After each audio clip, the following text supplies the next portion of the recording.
नमस्कार प्यारे बच्चों, स्टडी सर जी यूट्यूब चैनल में आप सभी का स्वागत है। आज हम इस वीडियो में बात करने वाले हैं कक्षा 7वीं का जो आज आप लोगों का पेपर है। जो जनरल शिफ्ट वाले बच्चे हैं उनका पेपर तो आज है और जो सेकंड शिफ्ट वाले बच्चे हैं उनका पेपर कल है। ये आप लोगों का आखिरी पेपर है, तो आप अच्छे से तैयारी करके स्कूल जाइए और अपना पेपर करिए, क्योंकि अंत भला तो सब भला। ठीक है, तो यहाँ पर हम लोग बात करने वाले हैं, एक अभ्यास पत्र है मेरे सामने। आज हम लोग इसको जो है अभ्यास करेंगे ताकि हमें पता चल सके कि हमारे पेपर का पैटर्न क्या है और हमारे पेपर में कौन कौन से प्रश्न आएंगे।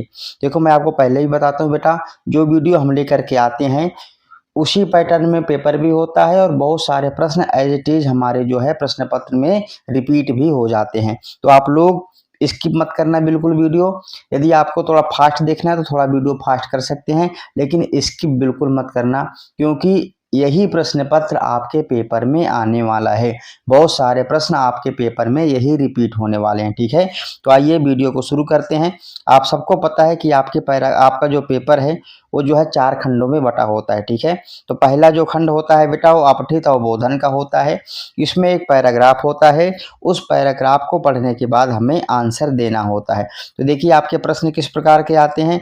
आपके पद जो पहला प्रश्न है वो आता है एक पदेन में, यानी एक पद में आपको उत्तर देना होता है।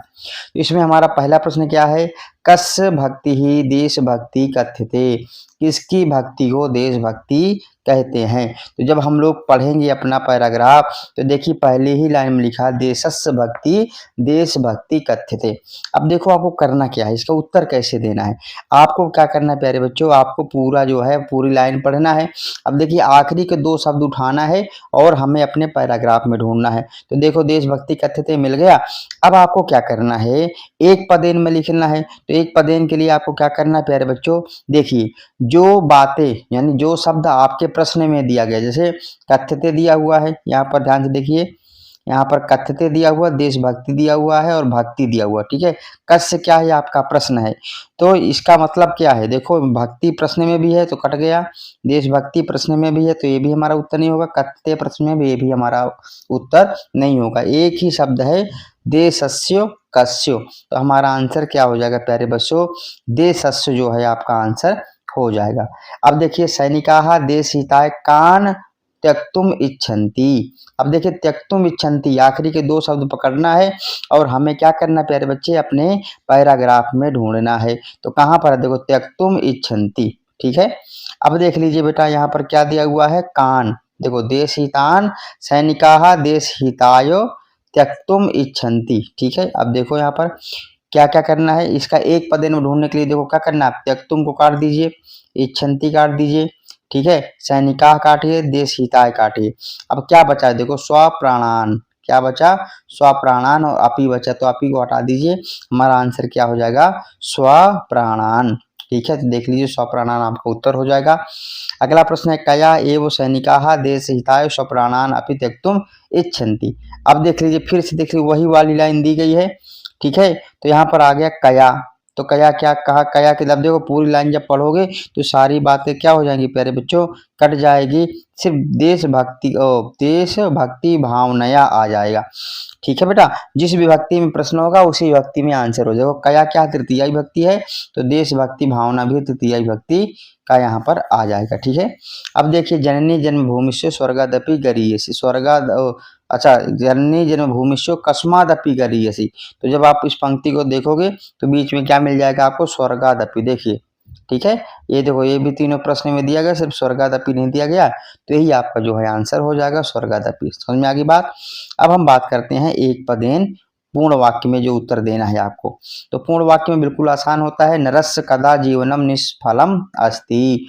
तो बेटा इस प्रश्न को जब हम अपने पैराग्राफ में ढूंढने जाएंगे तो देख लीजिए यहाँ पर लिखा हुआ निष्फलम अस्ति। तो जहाँ पर हमें मिल जाएगा निष्फलम अस्ति, वहीं उसी क्या करना, उस पूरी लाइन को हमें उतार देना है, वो क्या हो जाएगा, हमारा आंसर हो जाएगा। दूसरा प्रश्न देखिए क्या है, दूसरा है देशस्य स्वरक्षणार्थम के स्वप्राणान समर्पितवन्तः। तो समर्पितवन्तः ढूंढना है आपको। तो समर्पितवन्तः देखो कहाँ पर लिखा हुआ है, ये यहाँ पर लिखा हुआ है। ठीक है, आप देख सकते हैं बेटा यहाँ पर लिखा हुआ है। तो बेटा क्या करना है, आपको इस पंक्ति को पूरा उतार देना है, यानी देखो यहाँ से स्टार्ट होता है और यहाँ तक जो है आपको उतार देना है। ठीक है, ये आपका क्या हो जाएगा, आंसर हो जाएगा।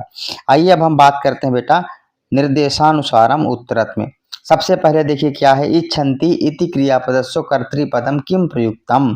ठीक है, तो इच्छन्ति जो क्रियापद है बेटा, कहाँ पर देखो इच्छन्ति है, तो आप अपने पैराग्राफ में देखिए इच्छन्ति कहाँ पर लिखा हुआ है, यहाँ पर लिखा हुआ है। तो किसके लिए प्रयोग किया गया बेटा, सैनिकाह के लिए प्रयोग किया गया है। तो हमारा आंसर क्या हो जाएगा, सैनिकाह, ख नंबर आपका आंसर हो जाएगा।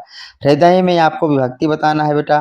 तो हृदय में जो आपकी विभक्ति है वो है सप्तमी विभक्ति। ठीक है, जैसे बालके बनता है, जले बनता है, फले बनता है, पुष्पे बनता है, वैसे ही हृदय बनेगा। ठीक है, आगे देखिए अम्बा इति पदस्व पर्याय किम प्रयुक्तम। अम्बा शब्द के लिए अम्बा माने क्या होता है, माँ। तो यहाँ पर क्या प्रयोग किया गया है, जननी। ठीक है, अब देखो अनुच्छेद के लिए आपको शीर्षक लिखना है। तो शीर्षक देखिए बेटा, ये पैराग्राफ किसके बारे में है, तो आप बताओगे बेटा ये जो पैराग्राफ है ये देशभक्ति के बारे में। किसके बारे में, देशभक्ति। तो आप इसका आंसर देशभक्ति लिखोगे।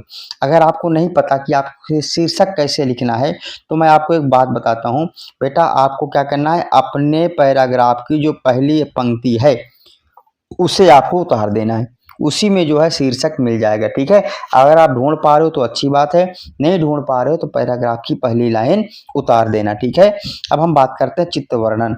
बेटा चित्त वर्णन 8 नंबर का आता है और इतना आसान आता है ना कि पूछो मत। इस बार भी पूरी उम्मीद है कि बगीचे का चित्र आपके पेपर में आने वाला है। ठीक है, अब 4 वाक्य लिखने हैं, ज्यादा नहीं लिखने, इसमें 4 वाक्य लिखने। कौन कौन से वाक्य लिखने हैं आप अपनी स्क्रीन में देख लीजिए बेटा, बस इसी वाक्य को लिखना है। पहला वाक्य लिखना है बेटा, इदम चित्रम अस्ति। क्या लिखना है, इदम चित्रम अस्ति। बस इतना लिखने से 2 नंबर मिलेगा। अच्छा, इदम भी आप काट सकते हो, सिर्फ चित्रम अस्ति भी लिखोगे ना तो भी 2 नंबर मिलेंगे। दूसरा क्या लिखना है, चित्रम सुंदरम अस्ति। तो 2 नंबर ऊपर मिल गए, 2 नंबर नीचे मिल गए। फिर क्या लिखना है, चित्रे जनाः सन्ति, चित्रे वृक्षाः सन्ति। फूल होंगे तो चित्रे पुष्पाणि सन्ति। ठीक है, तो जो भी आपके चित्र में दिखे बस इतना लिखने से बेटा 8 नंबर मिल जाएगा। देख लीजिए यहाँ पर क्या क्या शब्द है, पुष्पाणि, चित्रे पुष्पाणि सन्ति, चित्रे वृक्षाः सन्ति, चित्रे बालकाः सन्ति। ठीक है बेटा, इस प्रकार जो है आप लिखोगे तो आपको पूरे 8 के 8 नंबर मिल जाएंगे। ठीक है, अथवा जिन बच्चों को चित्त वर्णन नहीं आता है बेटा, वो कोई एक टॉपिक आएगा, उस टॉपिक के बारे में आपको 4 जो है वाक्य लिखने होते हैं, तो आप इन 4 वाक्यों को भी लिख सकते हैं। अब हम बात करते हैं प्रश्न नंबर 3। इसमें बेटा क्या करना है, वाक्यों की रचना करना है।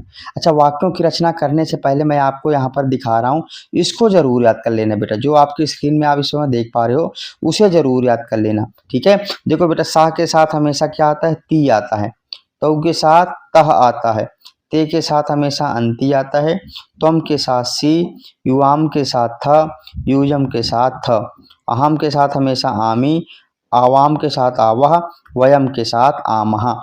इतना जरूर याद कर लेना। इतना याद करोगे बेटा तो आपको बहुत फायदेमंद है। यहाँ पर देख लीजिए बेटा, सबसे आखिरी में क्या दिया, अहम। तो अभी हमने क्या पढ़ा, अहम के साथ क्या आता है बेटा, तो आप देखो यहाँ पर अहम के साथ क्या आता है, आमी आता है। क्या आता है, आमी। तो यहाँ पर हमारा आंसर क्या होगा, आमी। और देखो कहाँ पर है, तो आमी आप देख लीजिए बेटा, ऊपर लिखा हुआ लिखामी। ठीक है, अहम लिखामी। अब आपने कर्तृपद यानी कर्ता ढूंढ लिया, क्रियापद यानी क्रिया ढूंढ लिया। मैं लिखता हूँ, क्या लिखता हूँ बताओ, भोजन को तो लिख नहीं सकते, विद्यालय को भी नहीं लिख सकते, दूध भी नहीं लिख सकते हो, तो पत्र लिख सकते हैं। क्या लिख सकते हैं, पत्र। तो देखो आपका एक तो बिल्कुल सही हो गया। अब ठीक है, अब देखो यहाँ पर सीता एक वचन में है, माता एक वचन में है, छात्रा बहुवचन में है। तो बहुवचन के साथ क्या आता है, अंति। तो देखो अंति कहाँ लिखा हुआ भाई साहब, यहाँ पर लिखा हुआ है। ठीक है, तो जब यहाँ पर आपने देख लिया तो छात्राः गच्छन्ति। अब बताओ छात्र कहाँ जाएंगे, तो आप बताओगे गुरुजी छात्र तो विद्यालय ही जाएंगे। ठीक है, अब देखो, अब आपके पास 2 बचा है, 2 में से चाहे माता भोजनम पचती लिख दो, चाहे माता दुग्धम पीबती लिख दो, चाहे सीता भोजनम पचती लिख दो, चाहे सीता दुग्धम पीबती लिख दो। अब जो मर्जी आप लिख सकते हो। ठीक है, इस तरीके से आप जो मर्जी आप लिख सकते हो, इन दोनों में आपको छूट है। सीता भोजनम पचति कर सकते हो, चाहे सीता दुग्धम पिबती कर सकते हो, चाहे माता भोजनम पचति कर सकते हो, चाहे माता भोजनम पिबती कर सकते हो। इस तरीके से आपको इसका आंसर दे देना है। अब देखिए बेटा अगला प्रश्न क्या है, यहाँ पर कुछ शब्द दिए गए हैं, उनमें आपको विभक्ति बतानी है, तो विभक्ति जरूर पढ़ के चले जाना। ठीक है बेटा, पहला सुकस्य में कौन सी विभक्ति है, षष्ठी विभक्ति। ठीक है, जिसके पीछे स्या लगता है वहां पर षष्ठी विभक्ति होती है। लतायाम में भी सप्तमी विभक्ति है। बालकेशु, ये तो बिल्कुल आसान है, सप्तमी विभक्ति बहुवचन का है। फलानी प्रथमा विभक्ति है और द्वितीय विभक्ति भी है। ठीक है, फलम फले फलानी, फलम फले फलानी, तो चाहे प्रथमा लिख दो चाहे द्वितीय लिख दो। वारिणा में आपकी तृतीय विभक्ति है। ठीक है, अब हम बात करते हैं प्रश्न नंबर 5। उपसर्ग आपके पेपर में आएगा ही आएगा।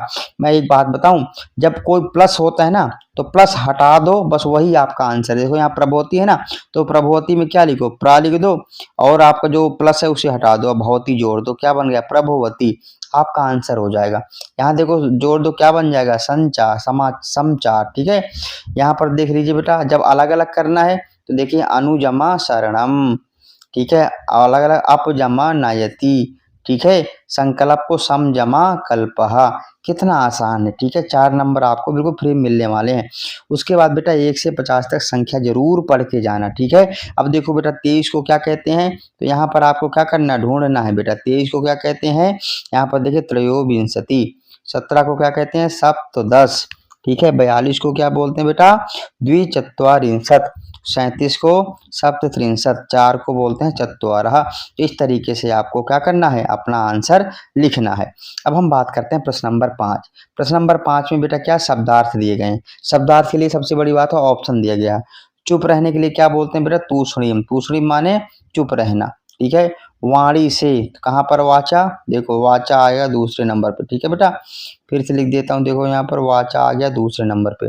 आने वाले कल को क्या बोलते हैं बेटा, स्व बोलते हैं, तो स्व आएगा तीसरे नंबर पे। धैर्य को बोलते हैं धृति, 4 नंबर पे। सहारा को बोलते हैं आश्रय, तो 5 नंबर पे। इस प्रकार आपका आंसर आ जाएगा। एक बार जो भी आपके सिलेबस में पाठ लगे हुए हैं उनके शब्दार्थ जरूर देख के जाना। ठीक है, अब हम बात करते हैं प्रश्न नंबर 8 की। तो प्रश्न नंबर 8 में देखो बेटा क्या है, यहाँ पर चक्राह, चक्रे, देखो चक्रे त्रिंशत अराह संति, बहुवचन में है ना, तो यहाँ पे क्या आ जाएगा, संति। 1 नंबर में हो गया संति। अब देखो अहम के साथ क्या आता है, आमी आता है, मैंने अभी बताया ना। आमी कहाँ पर है, यहाँ पर है, तो दूसरे नंबर पे हो जाएगा आमी। माँ साह द्वादश भवंती, तो ये भवंती तीसरे नंबर पे। मम शरीर 2 हंसता हो जाएगा, ये आपका चौथे नंबर पे हो जाएगा। ये क्या है बेटा, आपको क्रियापद जो है चुन करके लिखना है। ठीक है, अब हम बात करते हैं प्रश्न नंबर 9, जिसमें एक पैराग्राफ आएगा। ये पैराग्राफ आपके पाठ्य पुस्तक का ही आएगा, इसको पढ़ना है और उत्तर देना है। तो पहला एक पद में देखिए, का भाषा प्राचीनतमा, तो उत्तर ढूंढिए कहाँ पर लिखा है बेटा, संस्कृत भाषा प्राचीनतमा। देखो दिख रहा है ना, तो आंसर क्या हो जाएगा, संस्कृत भाषा। फिर देखिए, कस्य कृते संस्कृतम सर्वोत्तमा भाषा अस्ति, किसके लिए संस्कृत सर्वोत्तम भाषा है। जब आप बेटा पढ़ोगे तो देखो यहाँ पर लिखा हुआ है, कहाँ पर है बेटा, भाषेयम अनेकासां भाषाणां जननी मता, प्राचीनयोः ज्ञान विज्ञान निधि यस्यां सुरक्षितः। और ये लिखा है यहाँ पर, संस्कृत में वो संगणकस्य कृते सर्वोत्तम भाषा, तो आंसर क्या हो जाएगा आपका, संगणकस्य। ठीक है, आ नंबर में देखिए क्या बेटा, पूर्ण वाक्य में पहला देखिए आखिरी के शब्द पढ़िए, केनापि किम कथितम। ठीक है, केनापि कथितम, तो कथितम ढूंढ लियो बेटा, कथितम कहाँ पर है, तो जब आप कथितम ढूंढने जाओगे तो देखो यहाँ पर कथितम लिखा हुआ है। ठीक है, संस्कृतस्य विषय केनापि कथितम, और यहाँ से लेकर के यहाँ तक आपको उतार देना है। ये आपका क्या हो जाएगा, 1 नंबर का आंसर। अगला क्या है, कयोः निधि अस्याम सुरक्षितः, तो देख लो बेटा कहाँ पर है, ये देखो अस्याम सुरक्षिता है, तो आपको क्या करना है, यहाँ से लेना है, यहाँ तक उतार देना है, ये आपका आंसर हो जाएगा। अब हम बात करते हैं बेटा उचित पद चुन करके लिखने के लिए। ठीक है, तो देखो भाषा नाम में आपको विभक्ति बताना है। ठीक है, तो भाषा नाम में जैसे बाल का नाम होता है ना, बालकस्य बालक्यो बाल का नाम, तो इसी प्रकार भाषा नाम में हो जाएगा आपका बेटा षष्ठी विभक्ति। कौन सी विभक्ति, षष्ठी विभक्ति। असुरक्षित का विलोम क्या होगा, तो आप बताओगे सुरक्षित। ठीक है, संसारस्य इति पदस्यो समानार्थी पदम अत्र किम प्रयुक्तम, तो संसार के लिए यहाँ पर क्या प्रयोग किया गया, विश्वस्य। क्या प्रयोग किया गया है, विश्वस्य। अब हम बात करते हैं बेटा पद्यांश की। देखो पद्यांश दिया हुआ है, पद्यांश को पढ़ना है और आपको उत्तर लिखना है। एक पद में क्या है, अयम निजः परोवेति केशाम भवति। ठीक है। तो यहाँ पर लिखा ना अयम निजम प्रोवेति गणना लघु चेतसाम, आपका आंसर क्या होगा लघु चेतसाम, ठीक है। उदार चरिता नाम पदस्य विपरीतार्थम पदम अत्र किम प्रयुक्तम, उदार चरित के लिए विलोम पद क्या है, तो इसका भी आंसर हो जाएगा लघु चेतसाम, ठीक है। पूर्ण वाक्य में देखिए उदार चरिता नाम किम वसुधाम कीदृशी भवती, तो देखो बेटा ये पंक्ति जहाँ पर लिखी हुई है उसको पूरा का पूरा उतार दो, आपका आंसर हो जाएगा, यहाँ से यहाँ तक उतार दो, आपका आंसर हो जाएगा, ठीक है। अब हम देखो बेटा बात करते हैं प्रश्न नंबर अगला जो हमारा प्रश्न है, अगला क्या है निर्देशानुसारम उत्तरम, कुटुंबकम में विभक्ति बतानी है तो बता देना, यहाँ पर प्रथमा विभक्ति है, ठीक है। द्वितीय विभक्ति भी बता सकते हो लेकिन प्रथमा बताओगे तो ज्यादा करेक्ट आंसर माना जाएगा, ठीक है। आगे देखिए परह इति पदस्य पद्यांशे विलोम पदम किम, तो विलोम परह माने दूसरा, निज माने अपना, तो विलोम पद यहाँ पर हो जाएगा निजः। तीसरा क्या बेटा पृथ्वी पदस्य पर्याय पदम किम प्रयुक्तम, पृथ्वी के लिए यहाँ पर कौन सा पर्याय पृथ्वी पद के लिए कौन सी पर्यायवाची यहाँ पर प्रयोग किया गया है, तो आप लिखोगे वसुधा एवं वसुधैव कुटुंबकम, ठीक है, तो इसे प्रयोग किया गया है। अब हम बात करते हैं प्रश्न नंबर 11 की, जिसमें बेटा एक क्या आया हुआ है यहाँ पर आप ध्यान से देखिए नाट्यांश आया हुआ है, नाट्यांश को पढ़ करके उत्तर देना है। एक पदे में देखो क्या है बाला नाम कृते शिक्षाया कस्य अधिकाराम घोषणा कृते, तो बेटा जब आप पैराग्राफ में पढ़ो देखो तो आपको मिल जाएगा बालकों के लिए शिक्षा का अधिकार कैसा है, तो आप नहीं भी पढ़ोगे पैराग्राफ तो भी बता दोगे क्या है हमारा मौलिक अधिकार है, क्या है मौलिक अधिकार। अगला प्रश्न क्या है बेटा देखो, अगला है कस्मिन् विद्यालय बालाः निःशुल्क शिक्षाम प्राप्नुवन्ति, किस विद्यालय में बच्चों को निःशुल्क शिक्षा दी जाती है, तो देखो पैराग्राफ में कहाँ लिखा हुआ है सरकारी विद्यालयों में, कहाँ लिखा हुआ है बेटा सरकारी विद्यालय, तो कहाँ पर लिखा हुआ है बेटा देख लीजिए सरकारी विद्यालय, ठीक है। इस प्रकार आपका आंसर हो जाएगा, ठीक है। अब हम बात करते हैं बेटा हमारा अगला प्रश्न क्या है, अगला देखो बेटा इसमें कौन सा प्रश्न दिया गया है, कहाँ गया बेटा अगला प्रश्न हमारा, अगला प्रश्न देख लीजिए थोड़ा आगे पीछे हो गया है, तो अगला प्रश्न प्यारे बच्चों यहाँ पर दिया गया हो गया सर्वकारी, पूर्ण वाक्य में देखिए सर्वकारी विद्यालय बालाः किम किम प्राप्स्यन्ति, सरकारी विद्यालय में बच्चों को क्या क्या मिलता है, तो यहाँ पर देखिए क्या क्या मिलता है, यहाँ पर कहाँ पर दिया गया है न केवलम निःशुल्कम शिक्षा में वो यहाँ से लेकर के और आखिरी तक पूरा उतार देना है, ठीक है। इस प्रकार आपका यह आंसर हो जाएगा। अब हम निर्देशानुसार में उत्तर में बात करते हैं, तो देखो अधिकारस्य में आपको क्या करना है प्यारे बच्चों विभक्ति बताना है, तो यहाँ पर विभक्ति हो जाएगी षष्ठी विभक्ति, देखो पीछे क्या जुड़ा हुआ है स्या जुड़ा हुआ, क्या जुड़ा हुआ है स्या जुड़ा हुआ, इसलिए कौन सी विभक्ति हो जाएगी षष्ठी विभक्ति, ठीक है। मालिनी पश्यति अत्र क्रियापदम किम, तो बेटा देखो याद रखना क्रियापद हमेशा पद के अंत में होता है, वाक्य के अंत में होता है, और कर्तृपद हमेशा शुरू में होता है, तो इधर वाला कर्तृपद है इधर वाला क्रिया है, तो आंसर क्या हो जाएगा पश्यति, ठीक है। अगला बात करते हैं सशुल्कम पदस्य विलोम पदम किम, तो सशुल्क का विलोम क्या होता है बेटा निःशुल्क होता है, क्या होता है निःशुल्क, ठीक है। प्रश्न नंबर 12 बेटा याद रखना प्रश्न निर्माण जरूर आएगा, ठीक है। पुष्पेशु के स्थान पे क्या लिखोगे केशु, उष्ट्रा के स्थान पे कह, वरिष्ठान कान, शत्रुणाम केशाम, इस प्रकार आपको लिखना है।